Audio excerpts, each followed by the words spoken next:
So ayun na, kumusta mga idol at mga kasari, no? Welcome po ulit sa aking channel, The Digital Vlogs. Ngayon ay nandito kami ni Commander sa ating pritong manok business. Ayan. And pauwi na tayo, no? Ito na lang natira.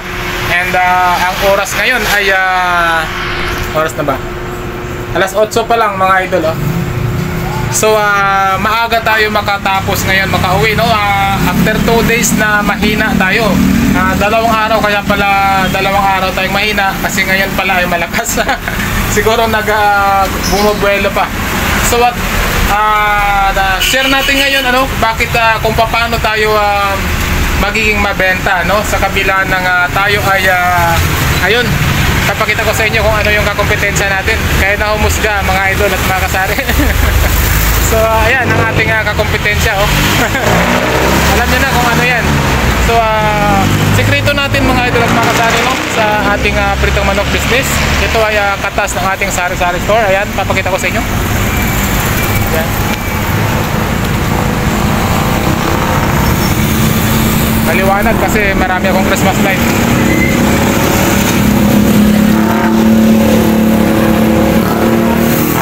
Sobrang maliwanag. Lapit natin. Ayan, oh. Ayan. So nandito tayo ngayon, kasama ko si Commander. And siyempre yung ating itlog, kunti na lang din, no? So share ko lang sa inyo mga idol at mga kasari, no? Dito pala magandang kuha. Pogi ako dito, oh. And siyempre si Commander nasa loob, yan.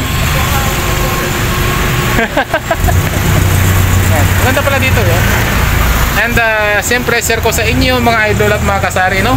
Dito tayo sa loob kasi nga ay nakakahiya dyan sa labas. Hindi pa ako nagbablog dyan sa labas kasi maraming tao. And ngayon ay alas 8 pa lang, paubos na tayo. Share ko lang kung bakit mabenta pa rin tayo, no? Sa kabila ng meron tayong kakompetensya. Ayan, no? So paano nga ba tayo ay magiging mabenta, no? Sa kabila ng meron tayong higante at kilala, kumbaga, na at sikat na kakompetensya, no? So nandito si Commander. And siyempre mga idol at mga kasari, no, ay lahat ng bagay dito ay lahat ng sistema na tulad ng sinabi ko sa mga previous vlog ko ay lahat ng diskarte na ay ginawa na natin dito, no?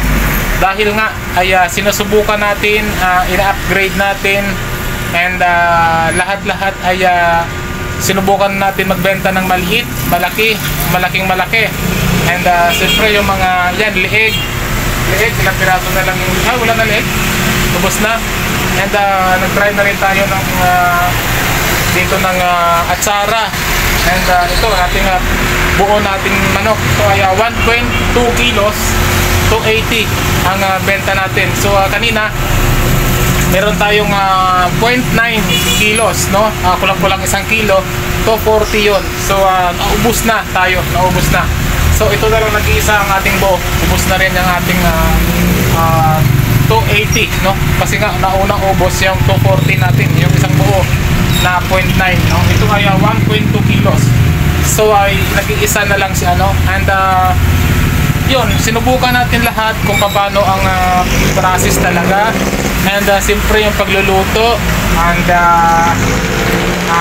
diskarte, alalay lang, no, sa para mainit, no, hindi tayo yung tampak-tampak ang luto. Kung makita yung mga idol ito, papakita ko sa inyo para maniwala kayo, wala na talaga, ubos na. Ayan. Ubos na. Ayan naman. So ito pa, isa. Wala na rin naman. Ito ay lagayan ng mga buo. Itong maliit lagayan ng chop. At siyempre ito lagayan din ng buo. Wala na rin laman. So yan na nga lang natira sa ating manok, no? And yun na, sabi ko na sa inyo paano natin napalago ito. And paano natin maging mabenta pa rin tayo sa kabila na nga meron tayong kakompetensya na sikat, no? Mas mura tayo ng una Kasi hindi naman tayo ganun kasikat, no? Pero yung ating pritong manok ay subok na binabalik-balikan mga idol at mga kasari. Dahil nga ay na ano na natin, na perfect na ba natin yung paano lutuin, paano yung nag-add kami ni Commander ng isang ingredients pa na mas gumanda ang kulay. Ayan, no?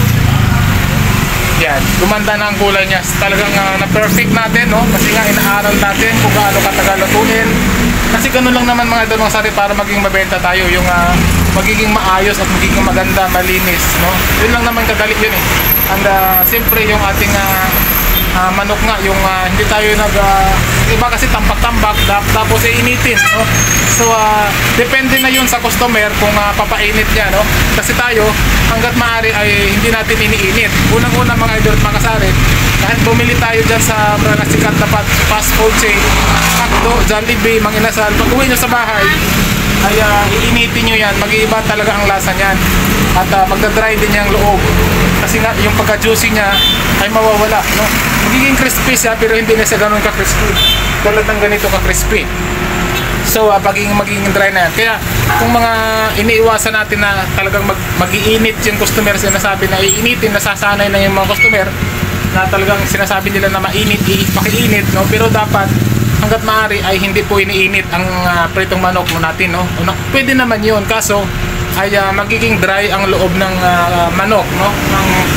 And magiging iba na siya ang lasa talaga, no? Kahit i-try nyo yan, bumili kayo sa Jollibee, pag uwi nyo initin nyo kasi malamig na, mag-iiba po yan ang lasa at saka yung magiging dry po yan.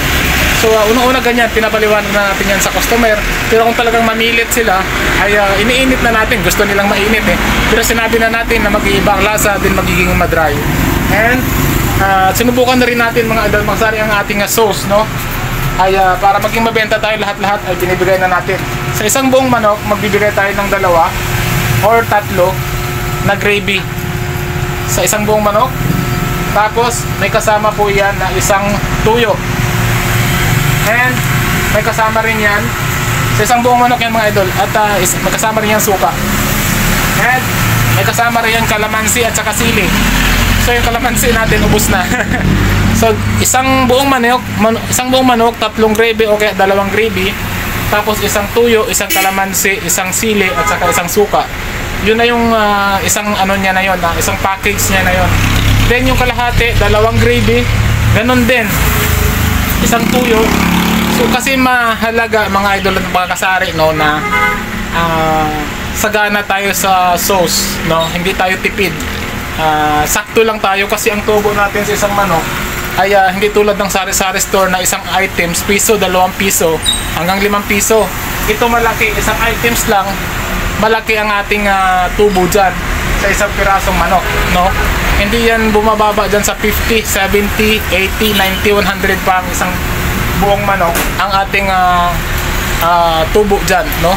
So iba kasi yan dahil kaya malaki ang ating tubo dyan, hindi ganun ka tulad sa sari-sari store na piso-piso kasi nga marami tayong ingredients na nilalagay, plus yung gas natin sa transportation, yung tricycle natin, yung gas natin dyan, yung mantika natin, yung siyempre yung gas pa natin dito, yung pangluto sa kalat, yung harina pa natin, marami pa. Kaya hindi ganun kailangan malaki ang ating tutubuin dyan, napapatong. Kasi kung maliit, lugi na tayo, napakarami pa yan, may tubig, lilinisan pa natin yan sa umaagos na tubig. Hindi yung lilinisin mo lang doon sa tubig na sa planggana, na dyan lang yung sabaw ng hinugasan, tapos tama na, hindi.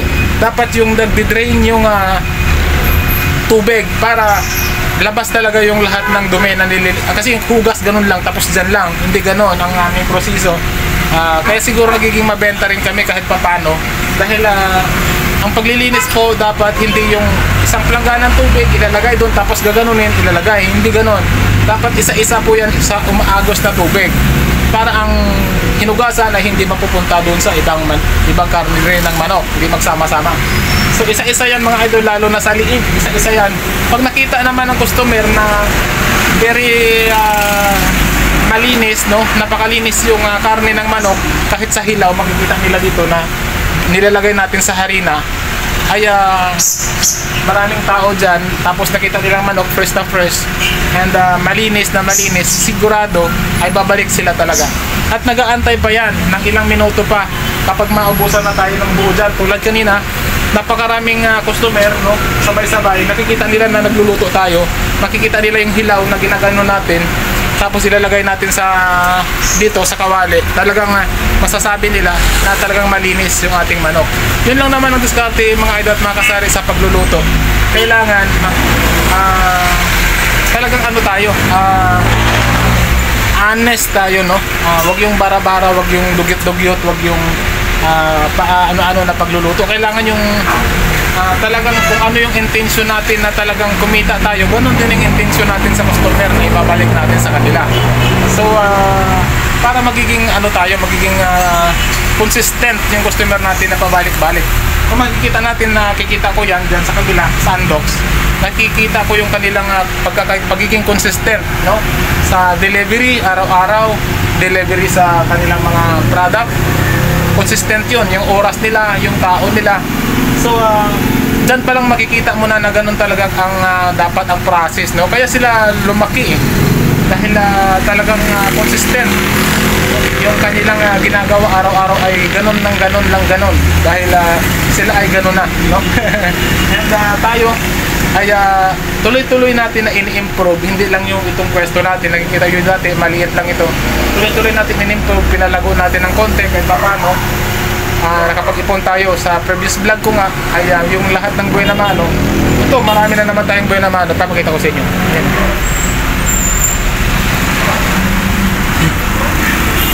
Yan, no? Yan, no? Mga nakatupi yan, mga idol, no? Siyempre marami pa yan dito. Yan, ilagay natin dito. Yan, ganyan yung buhay na mano, mga idol. Ito yung ating sinisave araw-araw.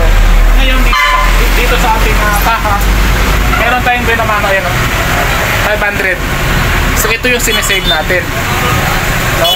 Basta buhay na mano nakaganito, tulad nito, lahat ng buhay na mano, ayan. Yan. Ito ngayon yung buhay na mano natin.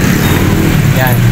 So yun mga idol at mga kasari, ganun lang kadali yung kaso kailangan, sabi nga yung si Arian Sari-Sari Store, napanood ko, sabi niya tawag dito, kung gaano ka kasipag, depende sa kita mo. Kung masipag ka, mas marami kang kita. Alam, maganda yung kanyang vlog na nag-comment ako dun, napakaganda yung kanyang vlog.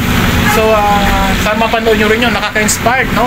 At siyempre sa atin dito ay ang goal natin ay inspiring, motivation, and siyempre maging goal natin, no? Sana ay ma-motivate tayo at ma-inspired, no? Sa ating munting hanap buhay, sari-sari store business. And siyempre ito ay katas ng ating sari-sari store, itong ating pritong manok, no? So yun lamang. And kasama ko sa commander, nangangawit na ako. Yan.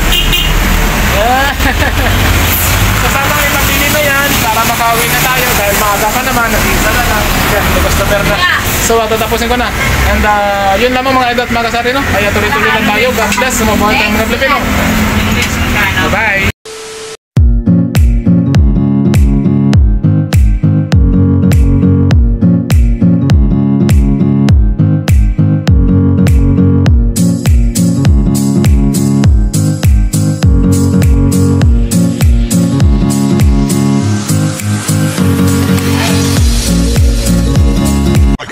Cut.